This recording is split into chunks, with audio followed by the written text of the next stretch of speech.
Hello students, I am Monica.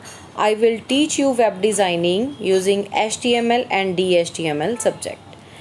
इत्थे अपने कोल बच्चे तुहाडा सिलेबस है जो HTML दा है। इहदे विच फर्स्टली आपां फर्स्ट चैप्टर कवर अप करांगे कि इंट्रोडक्शन टू HTML, जिहदे विच अपने कोल है फर्स्टली HTML कंसैप्ट कि HTML की है, ओवरव्यू है HTML मार्कअप दा ते गुड वैब डिज़ाइनिंग आपां किवें कर सकदे हां।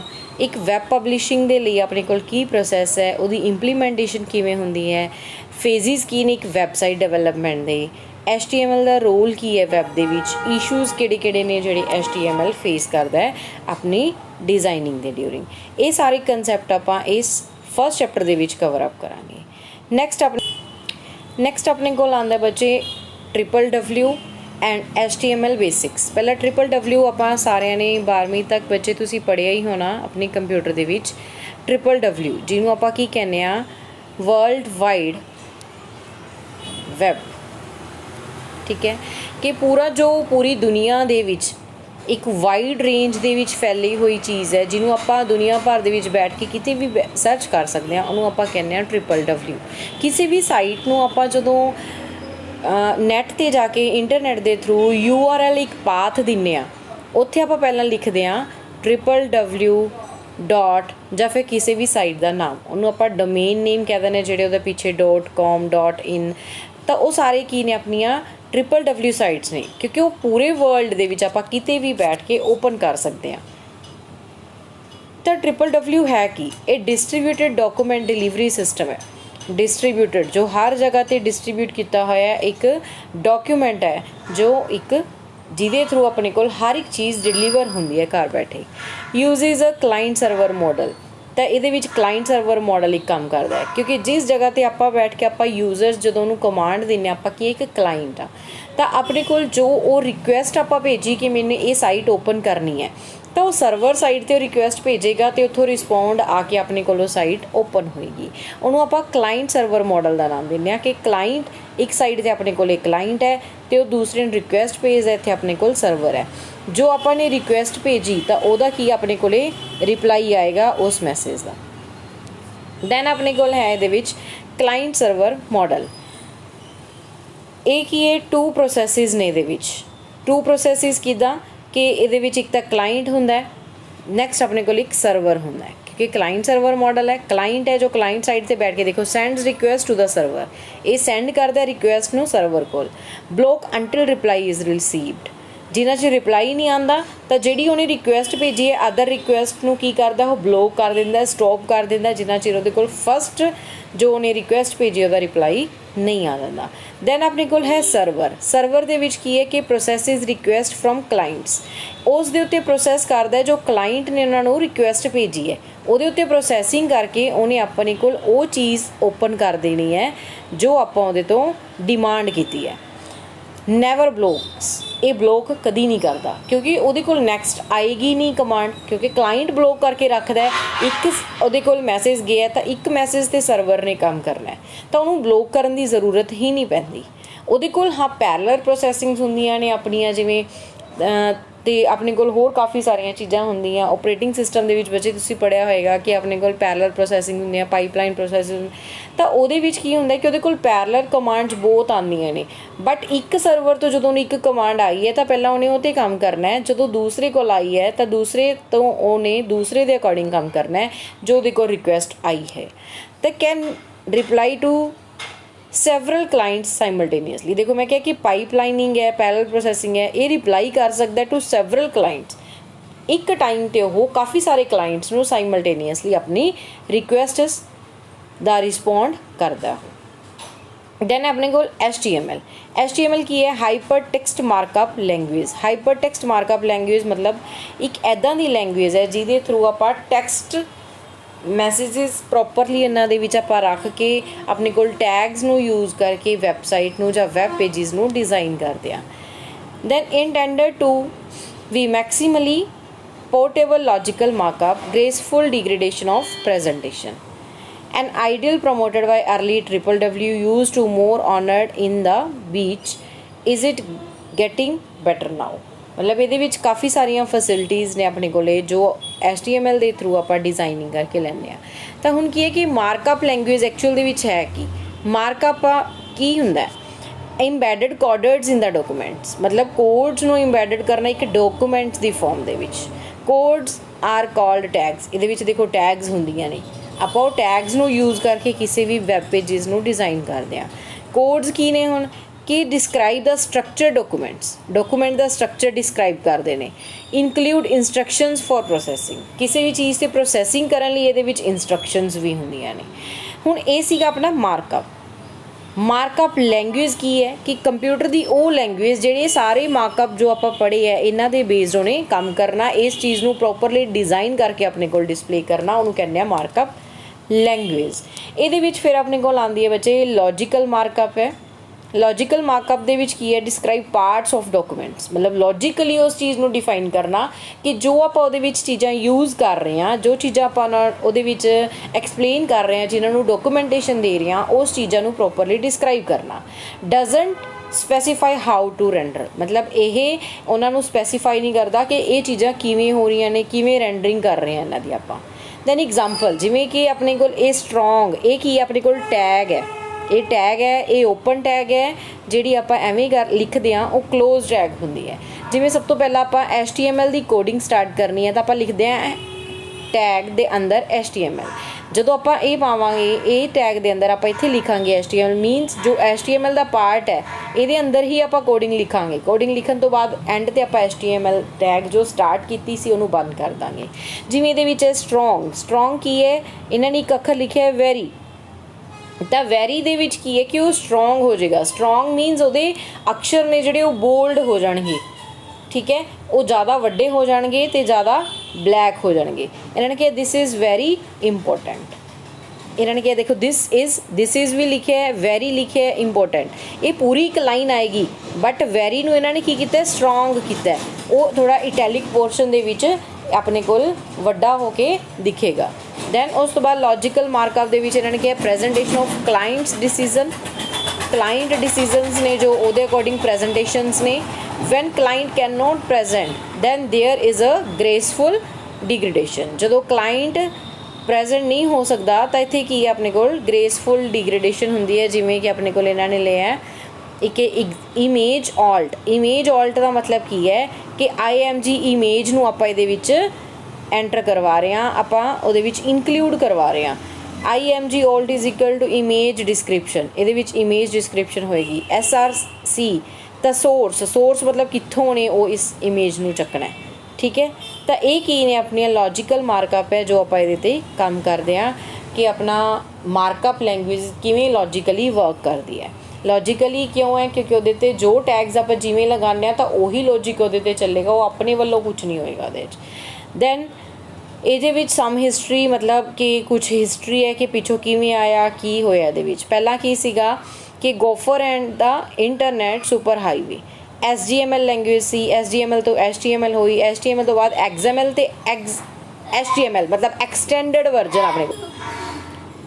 ਇਹਦੇ ਵਿੱਚ ਹੈ ਵਾਈ HTML became XHTML, ਕਿ HTML XHTML ਕਿਉਂ ਬਣੀ, ਕਿਉਂਕਿ ਐਕਸਟੈਂਡਡ ਵਰਜ਼ਨ ਆਇਆ HTML the.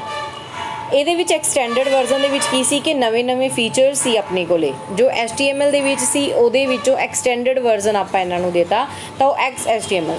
But HTML originally Ki C, SGML C. SGML ਕੀ ਹੁੰਦਾ, ਸਟੈਂਡਰਡਾਈਜ਼ਡ ਜਨਰਲ ਮਾਰਕਅਪ ਲੈਂਗੁਏਜ, ਮਤਲਬ ਸਟੈਂਡਰਡ ਫਾਰਮ ਸੀ ਇੱਕ HTML ਦੀ, ਜਿਹਦੇ ਵਿੱਚ ਨਾਰਮਲ ਬੇਸਿਕ ਪੁਆਇੰਟਸ ਹੀ ਸੀਗੀ। ਇਹਨਾਂ ਨੇ ਕਿਹਾ ਦੇਖੋ ਟੈਗਸ ਡਿਸਕ੍ਰਾਈਬਡ ਦਾ ਸਿੰਟੈਕਸ, ਟੈਗਸ ਕੀ ਸੀਗੇ, ਇੱਕ ਸਿੰਟੈਕਸ ਸੀਗੇ ਪ੍ਰੋਪਰਲੀ। DTD ਡਾਟਾ ਡਿਕਸ਼ਨਰੀ ਜੋ ਆਪਣੀ ਸੀ ਕੁਡ ਚੈੱਕ ਦਾ ਸਿੰਟੈਕਸ, ਅਤੇ ਉਹ ਚੈੱਕ ਕਰ ਸਕਦੀ ਸੀ ਸਿੰਟੈਕਸ ਨੂੰ।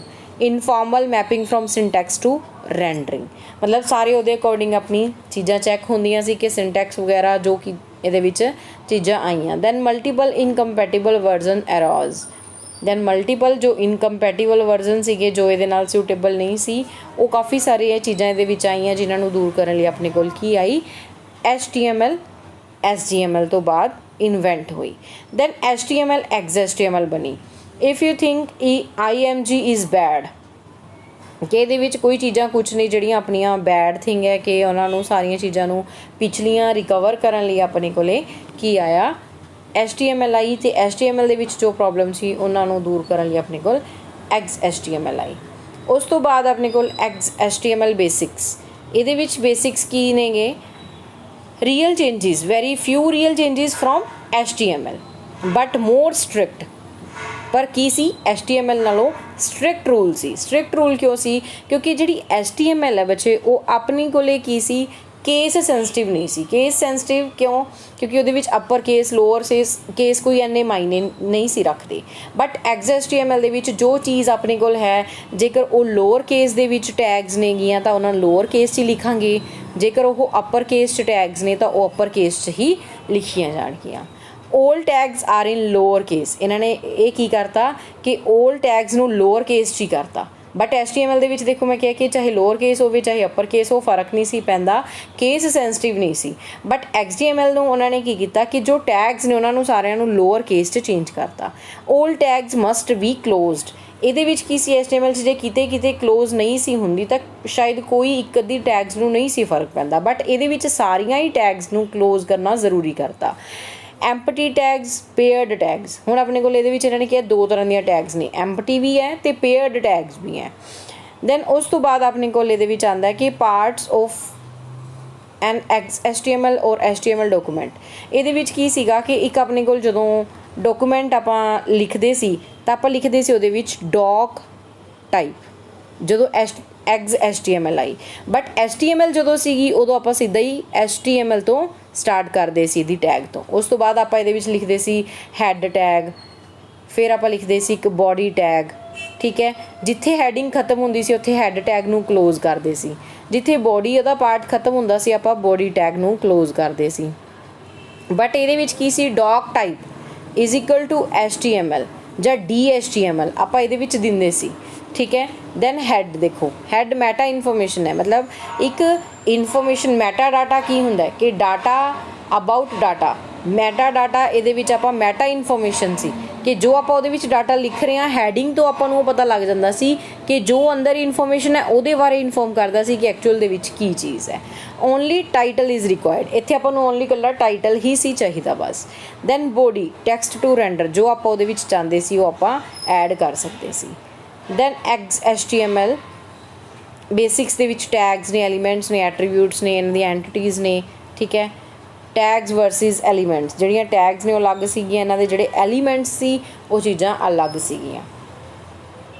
ਜਿਹਨਾਂ ਨੇ ਕਿਹਾ block level and inline elements ਜਿਵੇਂ ਟੇਬਲ, ਪੀ, ਬਲੋਕ, ਕੋਟ, DIV ਡਿਵੀਜ਼ਨ ਟੈਗ ਸੀ ਆਪਣੇ ਕੋਲੇ, ਕੋਡ, ਸਪੈਨਿੰਗ ਕਰਨੀ। ਇਹ ਆਪਾਂ ਫਰਦਰ ਅੱਗੇ ਸਾਰੀਆਂ ਵਿਦ ਬਰੀਫਲੀ ਆਪਾਂ ਇਹਨਾਂ ਨੂੰ ਡਿਸਕਸ ਕਰਾਂਗੇ। ਦੈਨ XHTML ਦੇ ਇਹਨਾਂ ਨੇ ਕਿਹਾ ਓਵਰਲੈਪ ਅਤੇ ਨੈਸਟਿੰਗ ਦਾ ਕੰਮ ਆਪਾਂ ਕਰ ਸਕਦੇ ਸੀ ਇਹਦੇ ਵਿੱਚ। ਮਤਲਬ ਨੈਸਟਿੰਗ ਕਾਫੀ ਸਾਰੇ ਡਾਕੂਮੈਂਟਸ ਨੂੰ ਆਪਾਂ ਜੇ ਇਕੱਠਾ ਕਰਨਾ ਚਾਹੀਏ ਤਾਂ ਆਪਾਂ XHTML ਦੇ ਵਿੱਚ ਆਪਣੇ ਕੋਲ ਇਹ ਫੈਸਿਲਿਟੀ ਆਈ ਕਿ ਉਹਨਾਂ ਨੂੰ ਇੱਕ ਦੇ ਵਿੱਚ ਆਪਾਂ ਜੁਆਇੰਟ ਕਰ ਸਕਦੇ ਸੀ, ਇੱਕ ਦੂਸਰੇ 'ਤੇ ਡਿਪੈਂਡੈਂਟ ਹੋ ਸਕਦੇ ਸੀ। ਬਟ HTML ਦੇ ਵਿੱਚ ਪਹਿਲਾਂ ਕੀ ਸੀਗਾ ਕਿ ਜਿਵੇਂ ਆਪਣੀ ਜੋ ਵੀ ਫਾਈਲਸ ਸੀ, ਜਿਵੇਂ ਆਪਾਂ ਵੈਬ ਪੇਜਸ ਨੂੰ ਡਿਜ਼ਾਈਨ ਕਰਦੇ ਸੀ ਤਾਂ ਹਰ ਇੱਕ ਲਈ ਡਿਜ਼ਾਈਨਿੰਗ ਦੇ ਲਈ ਹਰੇਕ ਪੇਜ ਅਲੱਗ-ਅਲੱਗ ਆਪਾਂ ਉਹਨਾਂ ਨੂੰ ਲਿਖਦੇ ਸੀ। ਬਟ XHTML ਦੇ ਵਿੱਚ ਕੀ ਹੈ ਕਿ ਕਈ ਚੀਜ਼ਾਂ ਆਪਸ 'ਚ ਆਪਾਂ ਇੰਟਰ ਜੁਆਇਨ ਕਰ ਦਿੰਦੇ ਹਾਂ। ਦੈਨ ਉੱਥੋਂ ਕੀ ਹੈ ਕਿ ਆਪਣੀ ਕੰਪਲੈਕਸਿਟੀ ਪ੍ਰੋਗਰਾਮਿੰਗ ਦੀ, ਕੋਡਿੰਗ ਦੀ ਘੱਟ ਗਈ ਸੀ। ਨੈਕਸਟ ਹੈ ਆਪਣੇ ਕੋਲੇ ਕਿ ਗੁੱਡ ਵੈਬ ਡਿਜ਼ਾਈਨਿੰਗ ਕਿਵੇਂ ਹੁੰਦੀ ਹੈ। ਉਹਦੇ ਵਿੱਚ ਆਪਾਂ ਨੂੰ ਵੈਬ ਡਿਜ਼ਾਈਨਿੰਗ ਕਰਨ ਲਈ ਕੀ ਮੇਨ ਚੀਜ਼ਾਂ ਚਾਹੀਦੀਆਂ ਨੇ। ਇੱਕ ਗੁੱਡ ਵੈਬ ਡਿਜ਼ਾਈਨਿੰਗ ਆਪਣੀ ਉਦੋਂ ਹੋਊਗੀ ਕਿ ਜਦੋਂ ਆਪਣੇ ਕੋਲ ਲੈਂਗੁਏਜ ਦੇ ਵਿੱਚ ਆਪਾਂ ਪ੍ਰੋਪਰਲੀ ਉਹਨੂੰ ਯੂਜ਼ ਕਰ ਰਹੇ ਹਾਂ, ਉਹਦੇ ਵਿੱਚ ਯੂਜ਼ ਹੋਣ ਵਾਲੀਆਂ ਟੈਗਸ ਆਪਾਂ ਪ੍ਰੋਪਰਲੀ ਯੂਜ਼ ਕਰ ਰਹੇ ਹਾਂ, ਤਾਂ ਇਹ ਸਾਰੇ ਸਟੈਪਸ ਆਪਣੇ ਕੋਲੇ ਇੱਕ ਗੁੱਡ ਵੈਬ ਡਿਜ਼ਾਈਨਿੰਗ ਦੇ ਲਈ ਜ਼ਰੂਰੀ ਨੇ। ਨੈਕਸਟ ਆਪਣੇ ਕੋਲ ਆਉਂਦਾ ਹੈ ਵੈਬਸਾਈਟ ਪਬਲਿਸ਼ਿੰਗ। ਵੈਬ ਪਬਲਿਸ਼ਿੰਗ ਕਿ ਇੱਕ ਕੀ ਚੀਜ਼ ਹੈ। ਇੱਕ ਆਪਾਂ ਵੈਬ ਪਬਲਿਸ਼ਿੰਗ ਦੇ ਲਈ ਇਹ ਇੱਕ ਪ੍ਰੋਸੈਸ ਹੈ ਜਿਹਦੇ ਵਿੱਚ ਆਪਾਂ ਕੋਈ ਵੀ ਕੰਟੈਂਟ ਨੂੰ ਇੰਟਰਨੈਟ 'ਤੇ ਅਪਲੋਡ ਕਰਦੇ ਹਾਂ, ਉੱਥੇ ਪਬਲਿਸ਼ ਕਰਦੇ ਹਾਂ। ਤਾਂ ਇਹਦੇ ਲਈ ਆਪਣੇ ਕੋਲ ਕੀ ਹੈ ਕਿ it includes uploading files, updating web pages. ਆਪਾਂ ਫਾਈਲਸ ਨੂੰ ਅਪਲੋਡ ਕਰਦੇ ਹਾਂ, ਵੈਬ ਪੇਜਿਸ ਜੋ ਬਣੇ ਹੋਏ ਨੇ ਉਹਨਾਂ ਨੂੰ ਅਪਡੇਟ ਕਰਦੇ ਹਾਂ, ठीक है, पोस्टिंग ब्लॉग्स बना के मतलब आप कुछ कमेंट्स लाइक ਜਾਂ कुछ नवीं न्यूज़ जो आप ਉਹਦੇ ਤੇ ਐਡ ਕਰਨੀਆਂ ਨੇ ਉਹ ਚੀਜ਼ਾਂ ਨੂੰ ਉਹਦੇ ਵਿੱਚ ਐਡ ਕਰਦੇ ਹਾਂ। Website is published by uploading files on the remote server which is provided by the hosting company. ਜੋ ਹੋਸਟਿੰਗ ਕੰਪਨੀ ਨੇ ਆਪਾਂ ਨੂੰ ਇੱਕ ਰਿਮੋਟ ਸਰਵਰ ਵਾਲਾ ਪੇਜ ਦਿੱਤਾ ਹੋਇਆ ਹੈ, ਆਪਾਂ ਉਹਦੇ ਤੇ ਹੀ ਜਾ ਕੇ ਇਹਨਾਂ ਨੂੰ ਕੁਝ ਅਪਲੋਡ ਕਰ ਸਕਦੇ ਹਾਂ, ਕਿਉਂਕਿ ਕਲਾਇੰਟ ਤਾਂ ਉਹਨਾਂ ਨੂੰ ਸਿਰਫ ਯੂਜ਼ ਕਰੂ, ਸਿਰਫ ਅਪਡੇਸ਼ਨ ਜਾਂ ਨਵੀਆਂ ਉਹਦੇ ਵਿੱਚ ਕੁਝ ਬਲੌਗਸ ਐਡ ਕਰਨੇ, ਵੈਬ ਪੇਜਿਸ ਨੂੰ ਨਵੇਂ ਤਰੀਕੇ ਨਾਲ ਡਿਜ਼ਾਈਨ ਕਰਨਾ, ਉਹਦੇ ਵਿੱਚ ਕੁਝ ਫੀਚਰਸ ਜਿਹੜੇ ਪੁਰਾਣੇ ਨੇ ਉਹਨਾਂ ਨੂੰ ਰਿਪਲੇਸ ਕਰਕੇ ਨਵੇਂ ਫੀਚਰਸ ਐਡ ਕਰਨੇ, ਇਹ ਸਰਵਰ ਸਾਈਡ 'ਤੇ ਕੰਮ ਹੁੰਦਾ ਹੈ। Web publishing mainly server side 'ਤੇ ਹੁੰਦੀ ਹੈ। ਕਲਾਇੰਟ ਸਾਈਡ ਨੇ ਤਾਂ ਸਿਰਫ ਉਹਦੇ ਇਫੈਕਟਿਵ ਵੇਜ਼ ਨੇ ਜਾਂ ਇਫੈਕਟਿਵ ਫੀਚਰਸ ਨੇ ਉਹਨਾਂ ਨੂੰ ਯੂਜ਼ ਕਰਨਾ ਹੈ। Then prerequisites for web publishing, ਤਾਂ ਆਪਣੇ ਕੋਲ ਮੇਨਲੀ ਜੋ ਸਟਾਰਟਿੰਗ ਪੁਆਇੰਟਸ ਨੇ ਜੋ ਆਪਾਂ ਨੂੰ ਚਾਹੀਦੇ ਨੇ ਉਹ ਕੀ ਨੇ? In order to publish your site you need the following things। Web development software, ਜੋ ਇੱਕ ਵੈਬ ਡਿਵੈਲਪਮੈਂਟ ਦੇ ਲਈ ਆਪਣੇ ਕੋਲ ਸੌਫਟਵੇਅਰ ਚਾਹੀਦਾ ਹੈ ਉਹ ਹੋਣਾ ਜ਼ਰੂਰੀ ਹੈ, ਇੰਟਰਨੈਟ ਕਨੈਕਸ਼ਨ ਹੋਣਾ ਜ਼ਰੂਰੀ ਹੈ ਅਤੇ ਇੱਕ ਵੈਬ ਸਰਵਰ ਹੋਣਾ ਜ਼ਰੂਰੀ ਹੈ। ਆਹ ਮੇਨ ਆਪਣੇ ਕੋਲ 3 ਚੀਜ਼ਾਂ ਨੇ ਜੋ ਇੱਕ ਵੈਬ ਪਬਲਿਸ਼ਿੰਗ ਦੇ ਲਈ ਜ਼ਰੂਰੀ ਨੇ। ਹੁਣ ਵੈਬ ਡਿਵੈਲਪਮੈਂਟ ਸੌਫਟਵੇਅਰ ਹੈ ਉਹ ਹੈ ਕੀ ਚੀਜ਼? ਇਹਨੂੰ ਆਪਾਂ ਯੂਜ਼ ਕਰਦੇ ਹਾਂ for building web pages for your website. ਜੋ ਵੈਬ ਡਿਵੈਲਪਮੈਂਟ ਸੌਫਟਵੇਅਰ ਹੈ ਤਾਂ ਇਹਦੇ ਵਿੱਚ ਆਪਾਂ ਵੈਬ ਪੇਜਿਸ ਨੂੰ ਡਿਜ਼ਾਈਨ ਕਰਨ ਲਈ, ਉਹਨਾਂ ਨੂੰ ਬਣਾਉਣ ਦੇ ਲਈ, ਆਪਣੀ ਵੈਬਸਾਈਟ ਦੇ ਲਈ ਤਾਂ ਉਹ ਵੈਬ ਪੇਜਿਸ ਕ੍ਰੀਏਟ ਕਰਦਾ ਹੈ। ਜਿਵੇਂ ਕਿ ਇਹਦੇ ਲਈ ਆਪਣੇ ਕੋਲ ਮੇਨਲੀ ਸਾਈਟ ਹੈਗੇ ਨੇ, PHP ਹੈ ਤਾਂ ਸੌਫਟਵੇਅਰਸ ਹੈ, PHP ਸੌਫਟਵੇਅਰ ਹੈ, ਡਰੀਮ ਵੀਵਰ ਸੌਫਟਵੇਅਰ ਹੈ, ਵਰਡਪ੍ਰੈਸ, ਇਹ ਆਪਣੀਆਂ ਮੇਨਲੀ ਵੈਬ ਡਿਵੈਲਪਮੈਂਟ ਸੌਫਟਵੇਅਰਸ ਨੇ। ਪਹਿਲਾਂ ਆਪਣੇ ਕੋਲ ਜਿਹੜੀ HTML ਹੈ ਇਹ ਮੇਨਲੀ ਬੇਸਿਕ ਹੈ ਇਸ ਡਿਜ਼ਾਈਨਿੰਗ ਦਾ। HTML ਤੋਂ ਬਾਅਦ CSS, ਇਹਦੇ ਵਿੱਚ ਕਾਸਕੇਡਿੰਗ ਸਟਾਈਲ ਸ਼ੀਟਸ ਆਉਂਦੀਆਂ ਨੇ ਜੋ ਇਹਨਾਂ ਨੂੰ ਹੋਰ ਵੀ ਵਧੀਆ ਇਫੈਕਟਿਵ ਵੇ ਨਾਲ ਡਿਜ਼ਾਈਨ ਕਰਦੀਆਂ ਨੇ। ਫਿਰ DHTML ਵਗੈਰਾ ਵੀ ਆਪਣੇ ਕੋਲ ਇਹ ਸਾਰੀਆਂ ਚੀਜ਼ਾਂ ਆਉਂਦੀਆਂ। ਦੈਨ ਉਸ ਤੋਂ ਬਾਅਦ ਇਹਨਾਂ 'ਚ PHP ਆਉਂਦੀ ਹੈ ਜੋ ਹਾਈ ਲੈਵਲ 'ਤੇ ਡਿਜ਼ਾਈਨਿੰਗ ਕਰਦੀ ਹੈ। ਉਸ ਤੋਂ ਉੱਤੇ ਆਪਣੇ ਕੋਲ ਹੈਗੀ ਹੈ ਡਰੀਮ ਵੀਵਰ ਹੈ ਅਤੇ ਵਰਡਪ੍ਰੈਸ ਹੈ। ਇਹ ਆਪਣੇ ਕੋਲ ਮੇਨਲੀ ਸੌਫਟਵੇਅਰਸ ਨੇ ਜੋ ਇੱਕ ਵੈਬ ਡਿਵੈਲਪਮੈਂਟ ਦੇ ਲਈ ਜ਼ਰੂਰੀ ਨੇ। ਦੈਨ ਹੈ ਆਪਣੇ ਕੋਲ ਇੰਟਰਨੈਟ ਕਨੈਕਸ਼ਨ ਹੋਣਾ ਜ਼ਰੂਰੀ ਹੈ, ਕਿਉਂਕਿ ਜੋ ਆਪਾਂ ਨੇ ਡਿਜ਼ਾਈਨਿੰਗ ਕਰਨੀ ਹੈ ਉਹਨਾਂ ਨੂੰ ਉਸ ਵੈਬ ਪੇਜਿਸ ਨੂੰ ਉਹਦੇ ਨਾਲ ਅਟੈਚ ਕਰਨੇ, ਉਹਦੇ ਫੀਚਰਸ ਨੂੰ ਉਹਦੇ 'ਤੇ ਅਪਲੋਡ ਕਰਨੇ, ਤਾਂ ਇੰਟਰਨੈਟ ਕਨੈਕਸ਼ਨ ਹੋਊਗਾ, ਨੈਟਵਰਕ ਹੋਊ ਤਾਂ ਹੀ ਆਪਾਂ ਉਹਦੇ 'ਤੇ ਕਰ ਸਕਦੇ ਹਾਂ। ਦੈਨ ਹੈ ਆਪਣੇ ਕੋਲ ਵੈਬ ਸਰਵਰ।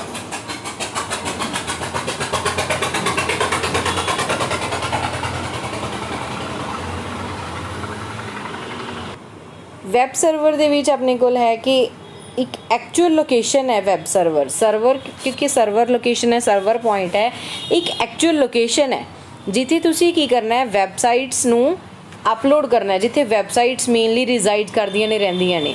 ਵੈਬ ਸਰਵਰ ਮੇ ਹੋਸਟ ਸਿੰਗਲ ਔਰ ਮਲਟੀਪਲ ਸਾਈਟਸ। ਵੈਬ ਸਰਵਰ ਇੱਕ ਇਹੋ ਜਿਹੀ ਜਗ੍ਹਾ ਹੈ ਕਿ ਜਿੱਥੇ ਮਲਟੀਪਲ ਸਾਈਟਸ ਜਾਂ ਸਿੰਗਲ ਸਾਈਟ ਵੀ ਅਵੇਲੇਬਲ ਹੁੰਦੀ ਹੈ, ਤਾਂ ਆਪਾਂ ਮਲਟੀਪਲ ਸਾਈਟਸ 'ਤੇ ਵੀ ਕੰਮ ਕਰ ਸਕਦੇ ਹਾਂ। ਇਹ ਆਪਣੇ ਮੇਨਲੀ 3 ਪਾਰਟਸ ਨੇ ਜੋ ਇੱਕ ਵੈਬ ਪਬਲਿਸ਼ਿੰਗ ਦੇ ਲਈ ਜ਼ਰੂਰੀ ਨੇ। ਫਸਟਲੀ ਵੈਬ ਡਿਵੈਲਪਮੈਂਟ ਸੌਫਟਵੇਅਰ, ਜੋ ਵੈਬ ਡਿਵੈਲਪਮੈਂਟ ਦੇ ਲਈ ਆਪਾਂ ਨੂੰ ਸੌਫਟਵੇਅਰ ਚਾਹੀਦੇ ਨੇ। ਫਿਰ ਇੰਟਰਨੈਟ ਕਨੈਕਸ਼ਨ ਚਾਹੀਦਾ, ਫਿਰ ਇੱਕ ਆਪਾਂ ਨੂੰ ਵੈਬ ਸਰਵਰ ਚਾਹੀਦਾ। ਨੈਕਸਟ ਆਪਣੇ ਕੋਲ ਇਹ ਫੇਜ਼ਿਸ ਫॉर ਦਾ ਵੈਬ ਡਿਵੈਲਪਮੈਂਟ। ਜਿਵੇਂ SDLC software development life cycle ਆਪਾਂ ਪੜ੍ਹਾਂਗੇ, ਉਹਦੇ ਵਿੱਚ ਵੀ ਇਹ ਮੇਨਲੀ ਪੁਆਇੰਟਸ ਹੁੰਦੇ ਕਿਸੇ ਵੀ ਚੀਜ਼ ਦੀ ਡਿਵੈਲਪਮੈਂਟ ਦੇ ਲਈ, ਸੌਫਟਵੇਅਰ ਡਿਵੈਲਪਮੈਂਟ ਹੋਵੇ ਚਾਹੇ ਵੈਬ ਡਿਵੈਲਪਮੈਂਟ ਹੈ, ਤਾਂ ਆਪਾਂ ਜੋ ਚੀਜ਼ਾਂ ਮੇਨਲੀ ਪੁਆਇੰਟਸ ਆਪਾਂ ਨੇ ਜ਼ਰੂਰੀ ਨੇ ਜੋ ਨੋਟ ਕਰਨੇ ਹੈ ਜਾਂ ਜਿਨ੍ਹਾਂ ਨੂੰ ਆਪਾਂ ਮਾਈਂਡ ਦੇ ਵਿੱਚ ਹਮੇਸ਼ਾ ਯਾਦ ਰੱਖਣਾ ਹੈ, ਉਹ ਸਾਰੀਆਂ ਚੀਜ਼ਾਂ ਦੇ ਅਕੋਰਡਿੰਗ ਹੀ ਆਪਾਂ ਕੋਈ ਵੀ ਚੀਜ਼ਾਂ 'ਤੇ ਕੰਮ ਕਰ ਸਕਦੇ ਹਾਂ। ਜਿਵੇਂ ਫਸਟਲੀ ਆਪਣੇ ਕੋਲ ਹੈ ਇਨਫੋਰਮੇਸ਼ਨ ਗੈਦਰਿੰਗ। ਤਾਂ ਪਹਿਲਾਂ ਆਪਾਂ ਨੂੰ ਕੀ ਕਰਨਾ ਚਾਹੀਦਾ ਹੈ ਕਿ ਇਨਫੋਰਮੇਸ਼ਨ ਗੈਦਰ ਕਰਨੀ ਹੈ ਕਿਸ ਚੀਜ਼ ਰਿਲੇਟਡ, ਕਿ ਜੋ ਆਪਾਂ ਵੈਬ ਡਿਵੈਲਪਮੈਂਟ ਕਰਨ ਜਾ ਰਹੇ ਹਾਂ, ਜੋ ਵੈਬਸਾਈਟ ਆਪਾਂ ਪਬਲਿਸ਼ ਕਰਨ ਜਾ ਰਹੇ ਹਾਂ, ਤਾਂ ਉਸ ਵੈਬਸਾਈਟ ਦੇ ਲਈ ਆਪਾਂ ਨੂੰ ਕੀ ਮਟੀਰੀਅਲ ਚਾਹੀਦਾ ਹੈ। ਕੀ ਮਟੀਰੀਅਲ ਮੀਨਸ ਕਿ ਆਪਾਂ ਨੂੰ ਉਹਦੇ ਵਿੱਚ ਕਿਹੜੇ ਫੀਚਰਸ ਚਾਹੀਦੇ ਨੇ। ਠੀਕ ਹੈ, ਪਹਿਲਾਂ ਜਿਹੜੀਆਂ ਵੈਬਸਾਈਟਸ ਨੇ ਆਪਣੇ ਕੋਲ ਬਣੀਆਂ ਹੋਈਆਂ ਜਾਂ ਪੁਰਾਣੀਆਂ ਜੋ ਵੀ ਵੈਬਸਾਈਟਸ ਹੋਰ ਅਦਰ ਨੇ, ਉਹਨਾਂ 'ਤੇ ਕੀ ਫੈਸਿਲਿਟੀਜ਼ ਨੇ, ਕੀ ਆਪਾਂ ਉਹਨਾਂ 'ਤੇ ਚੈੱਕ ਕਰ ਸਕਦੇ ਹਾਂ। ਕਿ ਆਪਾਂ ਜਿਵੇਂ ਹੁਣ ਮੰਨ ਲਓ ਤੁਹਾਡੀ ਕਾਲਜ ਦੀ ਵੈਬਸਾਈਟ ਹੈ, ਤਾਂ ਤੁਸੀਂ ਉਹ 'ਤੇ ਆਪਣੇ ਐਡਮਿਸ਼ਨ ਫਾਰਮ ਨੂੰ ਸਬਮਿਟ ਕਰ ਸਕਦੇ ਹੋ, ਤਾਂ ਉੱਥੋਂ ਆਪਣੀ ਤੁਸੀਂ ਫੀਸ ਦੀ ਡਿਟੇਲ ਵੀ ਚੈੱਕ ਕਰ ਸਕਦੇ ਹੋ, ਹੈ ਨਾ। ਆਪਣੀ ਕਲਾਸ ਦੀ ਇਨਫੋਰਮੇਸ਼ਨ ਤੁਸੀਂ ਲੈ ਸਕਦੇ ਹੋ, ਤੁਸੀਂ ਆਪਣੇ ਟੀਚਰਸ ਨਾਲ ਕਮਿਊਨੀਕੇਟ ਕਰ ਸਕਦੇ ਹੋ ਉਹਦੇ ਥਰੂ। ਤਾਂ ਇਹ ਸਾਰੀਆਂ ਚੀਜ਼ਾਂ ਆਪਾਂ ਨੂੰ ਇਨਫੋਰਮੇਸ਼ਨ ਗੈਦਰ ਕਰਨੀ ਜ਼ਰੂਰੀ ਹੈ। ਇੱਕ ਯੂਜ਼ਰ ਉਹਦੇ ਵਿੱਚ ਕੀ ਚਾਹੁੰਦਾ ਹੈ ਜੋ ਆਪਾਂ ਵੈਬਸਾਈਟ ਡਿਵੈਲਪ ਕਰਨੀ ਹੈ। ਦੈਨ ਉਸ ਤੋਂ ਬਾਅਦ ਆਪਾਂ ਪਲੈਨਿੰਗ ਕਰਾਂਗੇ। ਸੈਕਿੰਡ ਫੇਜ਼ ਆਪਣੀ ਆਉਂਦੀ ਹੈ ਪਲੈਨਿੰਗ, ਕਿ ਹੁਣ ਆਪਾਂ ਨੇ ਇਹ ਚੀਜ਼ਾਂ ਤਾਂ देख लिया कि जो अपनी वैबसाइट ਆਪਾਂ ਨੇ ਡਿਵੈਲਪ ਕਰਨੀ ਹੈ ਤਾਂ ਉਹਦੇ ਵਿੱਚ ਇਹ ਚੀਜ਼ਾਂ ਹੋਣੀਆਂ ਜ਼ਰੂਰੀ ਨੇ, ਤਾਂ ਆਪਾਂ ਪਲਾਨ ਕਰਾਂਗੇ ਇਹ ਚੀਜ਼ਾਂ ਨੂੰ ਆਪਾਂ ਬਣਾਉਣ ਦੇ ਲਈ ਜਾਂ ਇੱਕ ਵੈਬਸਾਈਟ ਦੇ ਵਿੱਚ ਦੇਣ ਦੇ ਲਈ ਆਪਾਂ ਨੇ ਕੋਲ ਕੀ ਇਹਦੇ ਵਿੱਚ ਆਪਾਂ ਨੂੰ ਪਰਸਨਸ ਦੀ ਰਿਕੁਆਇਰਮੈਂਟ ਹੈ, ਆਪਣੇ ਜੋ ਬਜਟ ਦੀ ਰਿਕੁਆਇਰਮੈਂਟ ਹੈ, ਠੀਕ ਹੈ, ਆਪਣੇ ਟਾਈਮ ਅਲੋਟਮੈਂਟ ਕਿੰਨੀ ਹੋਊਗੀ, ਕੋਸਟ, ਸਾਰਾ ਆਪਾਂ ਇਹ ਚੀਜ਼ਾਂ ਨੂੰ ਚੈੱਕ ਕਰਦੇ ਹਾਂ ਅਤੇ ਪਲੈਨਿੰਗ ਕਰਦੇ ਹਾਂ ਕਿ ਆਪਾਂ ਕਿੰਨੇ ਟਾਈਮ ਦੇ ਵਿੱਚ ਇਹ ਸਾਰੀਆਂ ਚੀਜ਼ਾਂ ਨੂੰ ਡਿਜ਼ਾਈਨ ਕਰਕੇ ਦੇਣਾ ਹੈ, ਕੀ ਯੂਜ਼ਰ ਦੀ ਰਿਕੁਆਇਰਮੈਂਟ ਹੈ, ਉਹ ਵੈਬਸਾਈਟ ਦੇ ਵਿੱਚ ਕੀ ਚੀਜ਼ਾਂ ਚਾਹੁੰਦਾ ਅਤੇ ਕਦੋਂ ਤੱਕ ਉਸ ਚੀਜ਼ਾਂ ਨੂੰ ਆਪਾਂ ਨੇ ਅਵੇਲ ਕਰਵਾਉਣਾ ਹੈ। ਦੈਨ ਥਰਡ ਫੇਜ਼ ਆਪਣੇ ਕੋਲ ਆਉਂਦੀ ਹੈ ਡਿਜ਼ਾਈਨਿੰਗ ਫੇਜ਼। ਪਲੈਨਿੰਗ ਕਰਨ ਤੋਂ ਬਾਅਦ ਆਪਾਂ ਡਿਜ਼ਾਈਨਿੰਗ 'ਤੇ ਆ ਜਾਵਾਂਗੇ ਕਿ ਮੈਨੇ ਇਨਫੋਰਮੇਸ਼ਨ ਦੇਖ ਲਈ ਕਿ ਕੀ ਯੂਜ਼ਰ ਨੂੰ ਚਾਹੀਦਾ ਹੈ, ਉਸ ਤੋਂ ਬਾਅਦ ਮੈਨੇ ਉਹ ਪਲਾਨ ਕਰ ਲਿਆ ਕਿ ਮੈਨੇ ਯੂਜ਼ਰ ਨੂੰ ਉਹ ਕਿੱਦਾਂ ਅਵੇਲ ਕਰਵਾਉਣਾ ਹੈ, ਫਿਰ ਮੈਂ ਉਹਨੂੰ ਡਿਜ਼ਾਈਨ ਕਰਨਾ ਸਟਾਰਟ ਕਰਾਂਗੀ ਕਿ ਮੇਰੇ ਫੀਚਰਸ ਉਹਦੇ ਕੋਲ ਐਵੇਂ ਸ਼ੋ ਹੋਣਗੇ, ਮੇਰੀ ਵੈਬਸਾਈਟ ਦੀ ਲੋਕੇਸ਼ਨ ਐਵੇਂ ਦੀ ਹੋਊਗੀ, ਐਵੇਂ ਉਹ ਉਹਨਾਂ ਨੂੰ ਯੂਜ਼ ਕਰ ਸਕਦਾ ਹੈ। ਦੈਨ ਆਪਣੇ ਕੋਲ ਆਉਂਦਾ ਹੈ ਕੰਟੈਂਟ ਰਾਈਟਿੰਗ ਐਂਡ ਅਸੈਂਬਲੀ, ਉਹਨਾਂ ਨੂੰ ਅਸੈਂਬਲਡ ਕਰਨਾ, ਉਹਨਾਂ ਨੂੰ ਆਪਾਂ ਮਤਲਬ ਉਹਦੇ ਵਿੱਚ ਜੋ ਫੀਚਰਸ ਆਪਾਂ ਚਾਹੇ ਹੈ ਡਿਜ਼ਾਈਨਿੰਗ ਤੋਂ ਬਾਅਦ ਜੋ ਫੀਚਰਸ ਆਪਾਂ ਚਾਹੇ ਹੈ ਉਹਦੇ ਵਿੱਚ ਉਸ ਚੀਜ਼ਾਂ ਨੂੰ ਸਾਰੀਆਂ ਨੂੰ ਅਸੈਂਬਲਡ ਕਰਨਾ, ਉਸ ਦੇ ਵਿੱਚ ਪ੍ਰੋਪਰਲੀ ਲੋਕੇਟ ਕਰਵਾਉਣਾ। ਦੈਨ ਕੋਡਿੰਗ ਸਟਾਰਟ ਕਰਾਂਗੇ ਉਸ ਤੋਂ ਬਾਅਦ ਕਿ ਜੋ ਚੀਜ਼ਾਂ ਮੈਨੇ ਉਹਦੇ ਵਿੱਚ ਡਿਜ਼ਾਈਨਿੰਗ ਕਿਉਂਕਿ ਕੀ ਹੋਊਗਾ ਕਿ ਤੁਸੀਂ ਇੱਕ ਨੋਰਮਲ ਸੈਂਪਲ ਤਿਆਰ ਕਰ ਲਓਗੇ, ਜਿਵੇਂ ਰਫਲੀ ਮੈਂ ਕਹਾ ਕਿ ਮੈਨੇ ਇੱਕ ਐਡਮਿਸ਼ਨ ਫਾਰਮ ਤਿਆਰ ਕਰਨਾ ਹੈ, ਐਡਮਿਸ਼ਨ ਫਾਰਮ ਤਿਆਰ ਕਰਨ ਦੇ ਲਈ ਮੇਰੇ ਕੋਲ ਉੱਪਰ ਕੀ ਲਿਖਿਆ ਹੋਣਾ ਚਾਹੀਦਾ, ਐਡਮਿਸ਼ਨ ਫਾਰਮ, ਫਿਰ ਸਾਈਡ 'ਤੇ ਇੱਥੇ ਮੇਰੇ ਕੋਲ ਕੀ ਹੋਣਾ ਚਾਹੀਦਾ, ਇੱਕ ਫੋਟੋ ਦੇ ਲਈ ਸਪੇਸ ਹੋਣੀ ਚਾਹੀਦੀ ਹੈ, ਠੀਕ ਹੈ, ਫਿਰ ਇੱਥੇ ਉਹਦਾ ਨੇਮ ਹੋਣਾ ਚਾਹੀਦਾ, ਫਾਦਰ ਨੇਮ, ਮਦਰ ਨੇਮ, ਠੀਕ ਹੈ, ਫਿਰ ਮੇਰੇ ਕੋਲ ਇੱਥੇ ਕੀ ਹੋਣਾ ਚਾਹੀਦਾ ਕਿ ਜੋ ਉਹਨੇ ਪ੍ਰੀਵੀਅਸਲੀ ਕੁਆਲੀਫਿਕੇਸ਼ਨ ਜੋ ਉਹਦੀ ਹੈ, ਜੋ ਉਹਦਾ ਐਕਸਪੀਰੀਅੰਸਡ ਹੈ, ਹੁਣ ਤੱਕ ਉਹਨੇ ਕੀ ਕੁਛ ਕੀਤਾ ਹੈ, ਠੀਕ ਹੈ, ਫਿਰ ਉਹਦੀਆਂ ਐਕਟੀਵਿਟੀਜ਼ ਨੇ ਕਿ ਉਹਨੇ ਕਿਹੜੀ ਐਕਟੀਵਿਟੀਜ਼ ਦੇ ਵਿੱਚ ਪਾਰਟੀਸਪੇਟ ਕੀਤਾ ਹੈ। ਤਾਂ ਇਹ ਕੀ ਹੈ ਮੇਰੀ ਇੱਕ ਡਿਜ਼ਾਈਨਿੰਗ ਦੇ ਲਈ ਮੈਨੇ ਰਫਲੀ ਇੱਕ ਤਿਆਰ ਕਰ ਲਿਆ ਕਿ ਮੇਰੀ ਡਿਜ਼ਾਈਨਿੰਗ ਦੇ ਵਿੱਚ ਆਹ ਚੀਜ਼ਾਂ ਹੋਣਗੀਆਂ। ਦੈਨ ਕੰਟੈਂਟ ਰਾਈਟਿੰਗ ਦੇ ਵਿੱਚ ਮੈਂ ਸਾਰੀਆਂ ਚੀਜ਼ਾਂ ਲਿਖਾਂਗੀ ਕਿ ਮੇਰੇ ਕੋਲ ਇੰਨੇ ਫੀਚਰਸ ਨੇ, ਇਹ ਮੇਰਾ ਡਾਟਾਬੇਸ ਐਵੇਂ ਮੇਨਟੇਨ ਹੋਊਗਾ। ਦੈਨ ਉਸ ਤੋਂ ਬਾਅਦ ਹੈ ਕੋਡਿੰਗ, ਤਾਂ ਮੈਂ ਇਸ ਚੀਜ਼ ਨੂੰ ਲੈਂਦੇ ਹੋਏ ਮੈਂ ਆਪਣੀ ਕੋਡਿੰਗ ਕਰਾਂਗੀ। ਕੋਡਿੰਗ ਕਰਨ ਤੋਂ ਬਾਅਦ ਮੈਂ ਉਹ ਕੋਡਿੰਗ ਨੂੰ ਰਨ ਕਰਕੇ ਦੇਖੂੰਗੀ। ਰਨ ਕਰਨ ਲਈ ਮੈਂ ਕੀ ਕਰਾਂਗੀ, ਉਹਦੇ 'ਚ ਉਹਨੂੰ ਟੈਸਟਿੰਗ ਕਹਿੰਦੇ ਆ ਕਿ ਆਪਾਂ ਟੈਸਟ ਕਰਕੇ ਦੇਖਾਂਗੇ ਕਿ ਜੋ ਮੇਰੀ ਵੈਬਸਾਈਟ ਦੇ ਵਿੱਚ ਮੈंने ਡਿਜ਼ਾਈਨਿੰਗ ਸੋਚੀ ਸੀ ਕਿ ਐਕਚੁਅਲ ਦੇ ਵਿੱਚ ਉਵੇਂ ਹੀ ਦਿਖ ਰਹੀ ਆ ਉਹ, ਠੀਕ ਹੈ। ਦੈਨ ਰਿਵਿਊ ਐਂਡ ਲਾਂਚ, ਉਹਨੂੰ ਰਿਵਿਊ ਕਰਨਾ ਕਿ ਐਕਚੁਅਲ ਦੇ ਵਿੱਚ ਉਹ ਚੀਜ਼ ਅਗਰ ਹੈ ਦੈਨ ਉਹਨੂੰ ਲਾਂਚ ਕਰਨਾ, ਅਗਰ ਕੋਈ ਕਮੀ ਹੈ ਤਾਂ ਉਹਨੂੰ ਆਪਾਂ ਮੇਨਟੇਨੈਂਸ ਦੁਬਾਰਾ ਉਹਦੀ ਕਰਾਂਗੇ। ਅਗਰ ਉਹ ਲਾਂਚ ਵੀ ਕਰਤੀ ਤਾਂ ਲਾਂਚ ਤੋਂ ਬਾਅਦ ਵੀ ਉਹਦੀ ਮੇਨਟੇਨੈਂਸ ਜ਼ਰੂਰੀ ਹੈ ਤਾਂ ਕਿ ਉਹਦੇ ਵਿੱਚ ਜੋ ਚੀਜ਼ਾਂ ਨਵੇਂ features up to timely with the pass of time, ਠੀਕ ਹੈ, ਆਫਟਰ ਸਮ ਟਾਈਮ ਕਿ ਯੂਜ਼ਰ ਕੀ ਰਿਕੁਆਇਰਮੈਂਟ ਹੋਰ ਮੰਗ ਰਿਹਾ ਤਾਂ ਉਹਦੇ ਅਕੋਰਡਿੰਗ ਉਹਨਾਂ ਨੂੰ ਦੁਬਾਰਾ ਰੀਮੇਨਟੇਨ ਕਰਦੇ ਰਹਿਣਾ। ਇਹ ਸਾਰੀਆਂ ਚੀਜ਼ਾਂ ਕੀ ਨੇ, ਆਪਣੇ ਫੇਜ਼ਿਸ ਨੇ ਜੋ ਕਿ ਇੱਕ ਵੈਬਸਾਈਟ ਡਿਵੈਲਪਮੈਂਟ ਦੇ ਲਈ ਜ਼ਰੂਰੀ ਨੇ। ਮੇਨਲੀ ਇਹੀ ਚੀਜ਼ਾਂ ਆਪਾਂ ਇੱਕ ਸੌਫਟਵੇਅਰ ਡਿਵੈਲਪਮੈਂਟ ਦੇ ਡਿਊਰਿੰਗ ਵੀ ਸੋਚਦੇ ਹਾਂ। ਇਹ ਸੀ ਆਪਣੇ ਕੋਲੇ HTML ਨੂੰ ਲੈ ਕੇ ਜੋ ਆਪਣਾ ਫਸਟ ਚੈਪਟਰ ਹੈ ਕਿ ਇੰਟਰੋਡਕਸ਼ਨ ਟੂ HTML ਦੇ ਵਿੱਚ ਬੇਸਿਕ। ਹੁਣ ਆਪਾਂ ਕੀ ਕੀਤਾ ਕਿ HTML ਦੇ ਬੇਸਿਕਸ ਕੀ ਨੇ, HTML ਦੇ ਵਿੱਚ ਗੁੱਡ ਵੈਬ ਡਿਜ਼ਾਈਨਿੰਗ ਕਿਵੇਂ ਹੁੰਦੀ ਹੈ, ਇਹਦੇ ਫੇਜ਼ਿਸ ਕੀ ਨੇ, ਇਹਨਾਂ ਨੂੰ ਆਪਾਂ ਇੰਪਲੀਮੈਂਟ ਕਿਵੇਂ ਕਰਨਾ ਹੈ, ਅਤੇ HTML ਤੋਂ ਬਾਅਦ ਜੋ ਵੀ ਇਹਦੇ ਵਿੱਚ ਸੀਗੇ ਅਤੇ ਇਸ਼ੂਜ਼ ਕੀ ਆਉਂਦੇ ਆ। ਨੈਕਸਟ ਆਪਣਾ ਇਹਦੇ ਵਿੱਚ ਪੁਆਇੰਟ ਹੈ ਕਿ ਇਸ਼ੂਜ਼ ਕੀ ਨੇ ਇੱਕ HTML ਅਤੇ ਵੈਬ ਦੇ ਵਿੱਚ। HTML ਅਤੇ ਵੈਬ ਦੇ ਵਿੱਚ ਕੀ ਇਸ਼ੂਜ਼ ਨੇ ਕਿ ਕਈ ਆਪਣੀਆਂ ਜਿਵੇਂ ਚੀਜ਼ਾਂ ਇਹਦੇ ਵਿੱਚ ਜੋ ਆਪਾਂ ਮੇਨਟੇਨ ਕਰਦੇ ਹਾਂ ਪ੍ਰੋਪਰਲੀ, ਜੋ ਆਪਣੇ ਟੈਗਸ ਨੇ, ਜੋ ਇਹਦੇ ਵਿੱਚ ਡਿਜ਼ਾਈਨਿੰਗ ਹੈ, ਕੋਡਿੰਗ ਹੈ, ਤਾਂ ਉਹ ਸਾਰੀਆਂ ਚੀਜ਼ਾਂ ਨੂੰ ਆਪਾਂ ਲੈ ਕੇ ਇਹਦੇ ਵਿੱਚ ਮੇਨਟੇਨੈਂਸ ਕਰਦੇ ਹਾਂ ਸਾਰੀਆਂ। ਤਾਂ ਉਹ ਮੇਨਟੇਨੈਂਸ ਕਰਨ ਲਈ ਆਪਾਂ ਨੂੰ ਜੋ ਇਹਦੇ ਵਿੱਚ ਪਰਸਨਸ ਦੀ ਰਿਕੁਆਇਰਮੈਂਟ ਹੈ, ਜੋ ਆਪਾਂ ਨੂੰ ਟੀਮ ਮੈਂਬਰਸ ਚਾਹੀਦੇ ਨੇ, ਤਾਂ ਉਹ ਟੀਮ ਮੈਂਬਰਸ ਕੀ ਉਹ ਸਾਰੀਆਂ ਚੀਜ਼ਾਂ ਉਹਨਾਂ ਕੋਲ ਫੈਸਿਲਿਟੀਜ਼ ਹੈ ਜੋ ਆਪਾਂ ਚਾਹੁੰਦੇ ਹਾਂ, ਜਾਂ ਫਿਰ ਮੈਨੂੰ ਇੱਕ ਕੰਪਨੀ ਜੋ ਵੈਬਸਾਈਟ ਡਿਵੈਲਪਮੈਂਟ ਲਈ ਉਹ ਪਰਸਨਸ ਨੂੰ ਹਾਇਰ ਕਰ ਰਹੀ ਹੈ ਜਾਂ ਉਹਨੂੰ ਉਹ ਚੀਜ਼ਾਂ ਅਵੇਲ ਕਰਵਾਉਣੀਆਂ ਪੈਣਗੀਆਂ।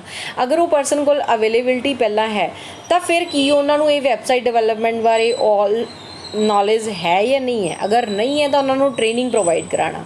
ਫਿਰ ਆਪਣੇ ਕੋਲ ਇਹ ਇਸ਼ੂਜ਼ ਵੀ ਹੋ ਸਕਦਾ ਉਹ ਜਿਹੜੇ ਆਪਣੇ ਐਮਪਲੋਈਜ਼ ਨੇ ਜੋ ਆਪਣੇ ਟ੍ਰੇਨਿੰਗ ਦੇ ਲਈ ਆਪਣੇ ਕੋਲ ਪਰਸਨਸ ਹੈ ਨੇ, ਤਾਂ ਉਹ ਕੀ ਹੈ ਕਿ ਹੋ ਸਕਦਾ ਹੈ ਆਪਣੇ ਡਿਊਰਿੰਗ ਆਫਟਰ ਟ੍ਰੇਨਿੰਗ ਤਾਂ ਉਹ ਛੱਡ ਕੇ ਵੀ ਜਾ ਸਕਦੇ ਹੈ, ਤਾਂ ਆਪਣੀ ਟ੍ਰੇਨਿੰਗ ਵੀ ਖਰਾਬ ਹੈ ਕਿਉਂਕਿ ਆਪਾਂ ਨੂੰ ਫਿਰ ਨਵੀਂ ਟੀਮ ਹਾਇਰ ਕਰਨੀ ਪਊਗੀ। ਅਤੇ ਕੁਝ ਕੁ ਚੀਜ਼ਾਂ ਨੇ ਇਸ਼ੂਜ਼ ਨੇ, ਤਾਂ ਉਹ ਇਸ਼ੂਜ਼ ਨੂੰ ਰਿਜ਼ੋਲਵ ਕਰਨ ਦੇ ਲਈ ਕੁਝ ਕੁ ਚੀਜ਼ਾਂ ਆਪਾਂ ਅੱਗੇ ਪੜ੍ਹਾਂਗੇ ਕਿ ਇਹ ਸਾਰੀਆਂ ਚੀਜ਼ਾਂ ਨੂੰ ਆਪਾਂ ਕਿਵੇਂ ਰਿਕਵਰ ਕਰ ਸਕਦੇ ਹਾਂ। ਦੈਨ ਇਹ ਸੀ ਤੁਹਾਡਾ ਫਸਟ ਚੈਪਟਰ ਬੱਚੇ। If you have any doubt then you can ask me and for today lectures. Thank you. Bye bye students.